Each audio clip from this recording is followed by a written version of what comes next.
राधे राधे दोस्तों, कैसे हैं आप सब। आज मैं आपको आपके चैनल प्रभु कृपा में आपका स्वागत करती हूँ और आपको वैभव लक्ष्मी व्रत की कथा सुनाती हूँ। वैभव लक्ष्मी व्रत की कथा सुनाने से पहले आप उसके कुछ नियम सुनिए। यह व्रत सौभाग्यशाली स्त्रियां करें तो उनको अति उत्तम फल मिलता है, पर घर में यदि सौभाग्यशाली स्त्रियां न हों तो कोई भी कुमारिका यह व्रत कर सकती है। स्त्री के बदले पुरुष भी यह व्रत करें तो उसे भी उत्तम फल अवश्य मिलता है। यह व्रत पूरी श्रद्धा और पवित्र भाव से करना चाहिए। खिन्न होकर या बिना भाव के यह व्रत नहीं करना चाहिए। यह व्रत शुक्रवार को किया जाता है। व्रत करते वक्त 11 या 21 शुक्रवार की मन्नत रखनी पड़ती है। मन्नत के शुक्रवार पूरा होने पर उद्यापन विधि करनी चाहिए। यह विधि बहुत ही सरल है।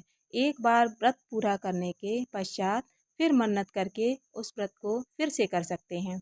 व्रत के दिन सुबह से ही जय माँ लक्ष्मी का रटन मन ही मन करना चाहिए।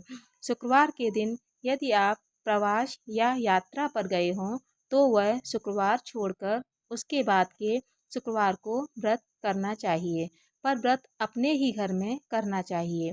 सब मिलाकर जितने शुक्रवार की मन्नत ली हो उतने शुक्रवार पूरे करने चाहिए। घर में सोना न हो तो चांदी की चीज़ पूजा में रखनी चाहिए। अगर वह भी न हो तो रोकड़ रुपया रखना चाहिए। व्रत पूरा होने पर कम से कम 7 स्त्रियों को या आपकी इच्छा अनुसार 11, 21, 51, 101 स्त्रियों को वैभव लक्ष्मी व्रत की पुस्तक कुमकुम का तिलक करके भेंट के स्वरूप में देनी चाहिए। व्रत के शुक्रवार को स्त्री रजस्वला हो या सूत की हो तो वह शुक्रवार छोड़ देना चाहिए, पर जितने शुक्रवार की मन्नत मानी हो उतने शुक्रवार पूरे करने चाहिए। व्रत की विधि शुरू करते वक्त लक्ष्मी स्तवन का एक बार पाठ करना चाहिए। व्रत के दिन हो सके तो उपवास करना चाहिए और शाम को व्रत की विधि करके माँ का प्रसाद लेकर शुक्रवार करना चाहिए। अगर न हो सके तो फलाहार या एक बार भोजन करके शुक्रवार करना चाहिए। अगर व्रतधारी का शरीर बहुत कमजोर हो तो 2 बार भोजन ले सकते हैं। माँ वैभव लक्ष्मी आप सब पर प्रसन्न हो। वैभव लक्ष्मी व्रत की कथा। एक बड़ा शहर था। इस शहर में लाखों लोग रहते थे। पहले के ज़माने के लोग साथ साथ रहते थे और एक दूसरे के काम आते थे, पर नए ज़माने के लोगों का स्वरूप ही अलग सा है। सब अपने काम में रत रहते हैं, किसी को किसी की परवाह नहीं है। घर के सदस्यों को भी एक दूसरे की परवाह नहीं होती। भजन कीर्तन, भक्ति भाव, दया माया, परोपकार जैसे संस्कार कम हो गए हैं। शहर में बुराइयां बढ़ गई थीं। शराब, जुआ, रेस, व्यभिचार, चोरी, डकैती वगैरह बहुत से गुनाह शहर में होते थे। इसी तरह इतनी सारी बुराइयों के बावजूद शहर में कुछ अच्छे लोग भी रहते थे। ऐसे अच्छे लोगों में शीला और उसके पति की गृहस्थी मानी जाती थी। शीला धार्मिक और संतोषी थी। पति भी विवेकी और सुशील था। शीला और उसका पति ईमानदारी से जीते थे। वे किसी की बुराई न करते थे और प्रभु भजन में अच्छा समय व्यतीत कर रहे थे। उनकी गृहस्थी आदर्श गृहस्थी थी। शीला की गृहस्थी इसी तरह खुशी खुशी चल रही थी, पर कहा जाता है कि कर्म की गति अटल है। विधाता के लिखे लेख को कोई नहीं समझ सकता। इंसान का नसीब पल में राजा को रंक बना देता है और रंक को राजा। शीला के पति के पिछले जन्म के कर्म भोगने बाकी रह गए होंगे कि वह बुरे लोगों से दोस्ती कर बैठा। वह जल्द से जल्द करोड़पति होने के ख्वाब देखने लगा, इसीलिए वह गलत रास्ते पर चढ़ गया और करोड़पति के बजाय रोड़पति बन गया। यानी रास्ते पर भटकते भिखारी जैसी उसकी हालत हो गई थी। शहर में शराब, जुआ, रेस, चरस, गांजा बहुत सी बदियां फैली हुई थीं। उसमें शीला का पति भी फंस गया। दोस्तों के साथ उसे भी शराब की आदत हो गई। जल्द से जल्द पैसे वाला बनने की लालच में दोस्तों के साथ रेस, जुआ भी खेलने लगा। इस तरह बचाई हुई धनराशि, पत्नी के गहने सब कुछ रेस जुए में गंवा दिया। इसी तरह एक ऐसा वक्त भी था कि वह सुशील पत्नी शीला के साथ मजे में रहता था और प्रभु भजन में सुख शांति से वक्त व्यतीत करता था। उसके बजाय घर में दरिद्रता और भुखमरी फैल गई। सुख से खाने के बजाय 2 वक्त भोजन के लाले पड़ गए और शीला को रोज पति की गालियां खाने का वक्त आ गया। इस तरह शीला असहाय दुख सहते सहते प्रभु भक्ति में वक्त बिताने लगी। अचानक एक दिन दोपहर को उसके द्वार पर किसी ने दस्तक दी। शीला सोच में पड़ गई कि मुझ जैसे गरीब के घर इस वक्त कौन आया होगा। फिर भी द्वार पर आए हुए अतिथि का आदर सत्कार करना चाहिए। ऐसे आर्य धर्म के संस्कार वाली शीला ने खड़े होकर द्वार खोला। देखा तो सामने एक माँ जी खड़ी थीं। वे बड़ी उम्र की लगती थीं, किंतु उनके चेहरे पर अलौकिक तेज निखर रहा था। उनकी आंखों में से मानो अमृत बह रहा था। उनका भव्य चेहरा करुणा और प्यार से झलकता था। उनको देखते ही शीला के मन में अपार शांति छा गई। वैसे शीला इस माँ जी को पहचानती तो न थी, फिर भी उनको देखकर शीला के रोम रोम में आनंद छा गया। शीला माँ जी को आदर के साथ घर में ले आई। घर में बिठाने के लिए कुछ भी न था, अतः शीला ने सकुचाकर एक फटी हुई चादर पर उनको बैठाया। माँ जी ने कहा, क्यों शीला, मुझे पहचाना नहीं? शीला ने सकुचाकर कहा, माँ, आपको देखते ही मुझे बहुत खुशी हो रही है, बहुत शांति हो रही है। ऐसा लगता है कि मैं बहुत दिनों से जिसे ढूंढ रही थी वो आप ही हैं, पर मैं आपको पहचान नहीं पाई। माँ जी ने हंसकर कहा, क्यों भूल गई? हर शुक्रवार को लक्ष्मी जी के मंदिर में भजन कीर्तन होते हैं, तब मैं भी तो वहाँ आती हूँ और वहाँ शुक्रवार को हम मिलते हैं। पति गलत रास्ते पर चला गया था, तब से शीला बहुत दुखी हो गई थी और दुख की मारी वह लक्ष्मी जी के मंदिर में भी नहीं जाती थी। बाहर के लोगों के साथ नज़र मिलाते भी उसे शर्म आती थी। उसने याददाश्त पर जोर दिया, पर माँ जी याद नहीं आ रही थीं। तभी माँ जी ने कहा, तू लक्ष्मी जी के मंदिर में कितने मधुर भजन गाती थी, अभी तू दिखाई नहीं देती थी, इसीलिए मुझे हुआ कि तू क्यों नहीं आती है, कहीं बीमार तो नहीं हो गई? ऐसा सोचकर मैं तुझसे मिलने चली आई हूँ। माँ जी ने कहा, बेटी, सुख और दुख तो धूप छाँव जैसे होते हैं। सुख के पीछे दुख और दुख के पीछे सुख आता ही है। धैर्य रखो बेटी, और तुझे क्या परेशानी है? तेरे दुख की बात मुझे सुना, तेरा मन भी हल्का हो जाएगा और तेरे दुख का कोई उपाय भी मिल जाएगा। माँ जी की बात सुनकर शीला के मन को शांति मिली। उसने माँ जी को कहा, माँ, मेरी गृहस्थी में भरपूर सुख और खुशियाँ थीं। मेरे पति भी सुशील थे। भगवान की कृपा से पैसे की बात में भी हमें संतोष था। हम शांति से गृहस्थी चलाते ईश्वर भक्ति में अपना वक्त व्यतीत कर रहे थे। यकायक हमारा भाग्य हमसे रूठ गया। मेरे पति को बुरी दोस्ती हो गई। बुरी दोस्ती की वजह से शराब, जुआ, रेस, चरस, गांजा वगैरह खराब आदतों के शिकार हो गए। उन्होंने सब कुछ गंवा दिया और हम रास्ते के भिखारी जैसे बन गए। यह सुनकर माँ जी ने कहा, हर इंसान को अपने कर्म भुगतने ही पड़ते हैं, इसीलिए तू चिंता मत कर, अब तू कर्म भुगत चुकी है। अब तुम्हारे सुख के दिन भी अवश्य आएंगे। तू तो माँ लक्ष्मी जी की भक्त है ना, वे अपने भक्तों पर हमेशा ममता रखती हैं। तू माँ लक्ष्मी जी का व्रत कर, इससे सब कुछ ठीक हो जाएगा। माँ लक्ष्मी जी का व्रत करने की बात सुनकर शीला के चेहरे पर चमक आ गई। उसने पूछा, लक्ष्मी जी का व्रत कैसे किया जाता है, वह मुझे समझाइए, मैं यह व्रत अवश्य करूँगी। बेटी, वैभव लक्ष्मी व्रत वैसे तो सीधा साधा व्रत है, किंतु कई लोग यह व्रत गलत तरीके से करते हैं, अतः उसका फल नहीं मिलता है। कई लोग कहते हैं कि सोने के गहने को हल्दी कुमकुम से पूजा करो, बस व्रत हो गया, पर ऐसा नहीं है।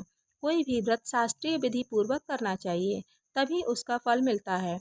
यह व्रत शुक्रवार को करना चाहिए। सुबह में स्नान करके स्वच्छ कपड़े पहनो और सारा दिन मन में जय माँ लक्ष्मी का रटन करते रहो। किसी की चुगली नहीं करनी चाहिए। शाम को पूर्व दिशा में मुंह रखे इस तरह आसन पर बैठ जाओ। सामने पाटा रखकर उसके ऊपर रुमाल रखो। रुमाल पर चावल का छोटा सा ढेर रखो। उस ढेर पर पानी से भरा तांबे का कलश रखकर कलश पर एक कटोरी रखो। उस कटोरी में एक सोने का गहना रखो। सोने का न हो तो चांदी का भी चलेगा, चांदी का न हो तो नकद रुपया भी चलेगा। बाद में घी का दीपक जलाकर धूप बत्ती सुलगाकर रखो। माँ लक्ष्मी जी के बहुत स्वरूप हैं और माँ लक्ष्मी जी को श्री यंत्र अति प्रिय है, अतः वैभव लक्ष्मी में पूजन करते समय प्रथम श्री लक्ष्मी जी यंत्र को विविध स्वरूपों को सच्चे दिल से दर्शन करो। इस उसके बाद लक्ष्मी जी स्तवन का पाठ करो। बाद में कटोरी में रखे हुए गहने या रुपए पर हल्दी कुमकुम चावल चढ़ाकर पूजा करो।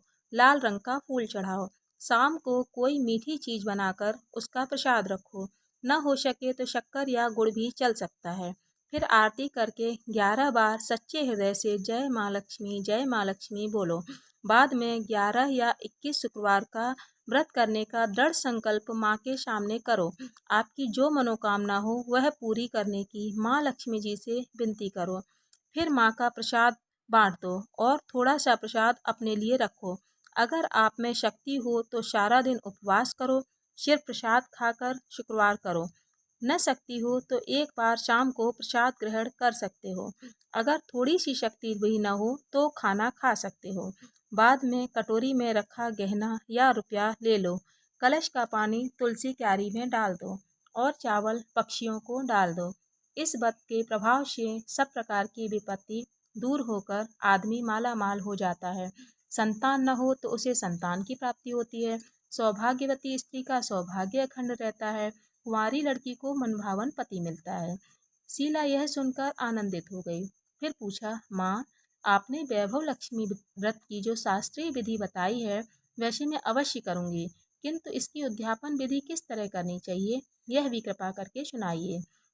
माँ जी ने कहा, 11 या 21 की जो मन्नत मानी हो उतने शुक्रवार यह वैभव लक्ष्मी व्रत पूरी श्रद्धा और भावना से करना चाहिए। व्रत के आखिरी शुक्रवार को जो शास्त्रीय विधि अनुसार उद्यापन विधि करनी चाहिए वह मैं तुझे बताती हूँ। आखिरी शुक्रवार को खीर या नैवेद्य रखो। पूजन विधि हर शुक्रवार को करते हैं वैसे ही करनी चाहिए। पूजन विधि के बाद श्रीफल फोड़े और कम से कम 7 कुंवारी या सौभाग्यशाली स्त्रियों को कुमकुम का तिलक करके साहित्य संगम की वैभव लक्ष्मी व्रत की एक एक पुस्तक उपहार में देनी चाहिए और सबको खीर का प्रसाद देना चाहिए। फिर धन लक्ष्मी स्वरूप वैभव लक्ष्मी स्वरूप माँ लक्ष्मी जी की छवि को प्रणाम करें। माँ लक्ष्मी जी का यह स्वरूप वैभव देने वाला है। प्रणाम करके मन ही मन भावुकता से माँ लक्ष्मी जी से प्रार्थना करते वक्त कहें, हे माँ धन लक्ष्मी, हे माँ वैभव लक्ष्मी, मैंने सच्चे हृदय से आपका वैभव लक्ष्मी व्रत पूर्ण किया है। तो हे माँ, हमारी मनोकामना हो जो भी उसको बोलें, फिर इस मनोकामना को पूर्ण करें। हमारा सबका कल्याण करो। जिसे संतान न हो उसे संतान देना। सौभाग्यशाली स्त्री का सौभाग्य अखंड रखना। कुंवारी लड़की को मन भावन पति देना। आपका यह व्रत जो भी करे उसकी सब विपत्ति दूर करना, सबको सुखी करना। हे माँ, आपकी महिमा अपरंपार है। इस तरह से माँ की प्रार्थना करके माँ लक्ष्मी जी से धन लक्ष्मी स्वरूप को भाव से वंदन करो। शीला ने संकल्प करके आंखें खोली तो सामने कोई न था। विस्मित हो गई कि माँ जी कहाँ गई। यह माँ जी दूसरी कोई न थी, साक्षात लक्ष्मी जी ही थी। शीला लक्ष्मी जी की भक्त थी, इसीलिए अपने भक्त का रास्ता दिखाने के लिए माँ लक्ष्मी जी माँ जी का स्वरूप धारण करके शीला के पास आई थीं। दूसरे दिन शुक्रवार था। सवेरे स्नान करके स्वच्छ कपड़े पहनकर शीला मन ही मन श्रद्धा से और पूरे भाव से जय माँ लक्ष्मी का मन ही मन रटन करने लगी। सारा दिन किसी की चुगली नहीं की। शाम हुई तब हाथ पांव धोकर शीला पूर्व दिशा में मुंह करके बैठी। घर में पहले सोने के बहुत से गहने थे, पर पतिदेव ने गलत रास्ते पर चढ़कर सब गहने गिरवी रख दिए थे। पर नाक की कील बच गई थी। नाक की कील निकाल कर उसे धोकर शीला ने कटोरी में रख दी। सामने पाटे पर रुमाल रखकर मुट्ठी भर चावल का ढेर लिया। उस पर तांबे का कलश पानी भरकर रखा। उसके ऊपर चुन्नी वाली कटोरी रखी। फिर जैसे माँ जी ने कही थी शास्त्रीय विधि अनुसार वैभव लक्ष्मी व्रत किया। यह प्रसाद पहले पति को खिलाया। प्रसाद खाते ही पति के स्वभाव में फर्क पड़ गया। उस दिन उसने शीला को मारा नहीं, सताया भी नहीं। शीला को बहुत आनंद हुआ। उसके मन में वैभव लक्ष्मी व्रत के लिए श्रद्धा बढ़ गई थी। शीला ने पूर्ण श्रद्धा भक्ति से 21 शुक्रवार को माँ जी के कहे मुताबिक उद्यापन विधि करके 7 स्त्रियों को वैभव लक्ष्मी व्रत की 7 पुस्तकें उपहार में दी। फिर माता जी के धन लक्ष्मी स्वरूप की छवि को वंदन करके भाव से मन ही मन प्रार्थना करने लगी, हे माँ धन लक्ष्मी, मैंने आपका वैभव लक्ष्मी व्रत करने की मन्नत मानी थी। यह व्रत मैंने आज पूर्ण किया है। हे माँ, मेरी हर विपत्ति को दूर करो, हमारा सबका कल्याण करो। जिसे संतान न हो उसे संतान देना। सौभाग्यवती स्त्री का सौभाग्य अखंड रखना। जो आपका यह चमत्कारी व्रत करे उसे सब विपत्ति से दूर करना, सबको सुखी करना। हे माँ, आपकी महिमा अपरंपार है। ऐसा बोलकर लक्ष्मी जी के धन लक्ष्मी स्वरूप की छवि को प्रणाम किया। इस तरह शास्त्रीय विधि पूर्वक शीला ने श्रद्धा से व्रत किया और उसे तुरंत ही उसका फल मिला। उसका पति गलत रास्ते पर चला गया था। वह अच्छा आदमी होकर कड़ी मेहनत करके व्यवसाय करने लगा। माँ लक्ष्मी जी के वैभव लक्ष्मी व्रत के प्रभाव से उसको ज़्यादा मुनाफा हुआ और उसने तुरंत ही शीला के गिरवी रखे हुए गहने छुड़ा लिए। घर में धन की बाढ़ सी आ गई। घर में पहले जैसी सुख शांति छा गई। वैभव लक्ष्मी व्रत का प्रभाव देखकर मोहल्ले की दूसरी स्त्रियां भी शास्त्रीय विधि पूर्वक वैभव लक्ष्मी व्रत करने लगीं। हे माँ धनलक्ष्मी, आप जैसे शीला पर प्रसन्न हुए, उसी तरह आपका व्रत करने वाले सब पर प्रसन्न होना, सबको सुख शांति देना। जय माँ धनलक्ष्मी, जय माँ लक्ष्मी, जय माँ वैभव लक्ष्मी। हे लक्ष्मी नारायण। व्रत कथा संपन्न हुई।